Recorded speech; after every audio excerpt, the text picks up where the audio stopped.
City কর্পোরেশনের উচ্ছেদ অভিযানে হকার, সিটি কর্পোরেশন কর্মী আর আইনশৃঙ্খলা রক্ষাকারী বাহিনীর ত্রিমুখী সংঘর্ষের তোপে তুলকালাম কাণ্ড আর সহিংসতার সেই তাণ্ডব দমাতে অস্ত্রের ঝনঝনানি আর গুলি।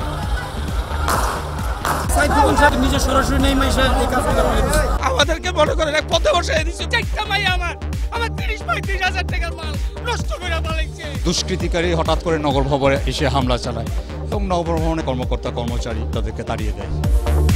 গুলিবিদ্ধ অবস্থায় গ্রেফতার হলো ঝিনাইদহে প্রেমের প্রস্তাবে রাজি না হওয়ায় স্কুল ছাত্রীকে কুপিয়ে আহত করার প্রধান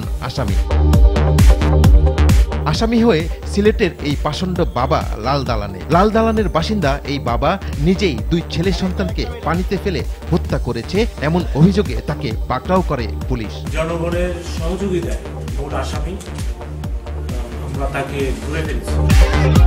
পুলিশি গ্রেফতার এড়িয়ে যেতে পারেনি দিনাজপুরের 5 বছরের শিশু ধর্ষণকারী নরপশু। পশুর মতো আচরণের অভিযোগে র্যাবের জালে ধরা পড়েছে অভিযুক্ত এই বখাটে রাজধানীর মিরপুরে কলেজ ছাত্রী 2 বোনকে পাশবিক কায়দায় মারধর করে। আসামিকে আমাদের বিশেষ কৌশলের মাধ্যমে গ্রেপ্তার করতে সক্ষম হই।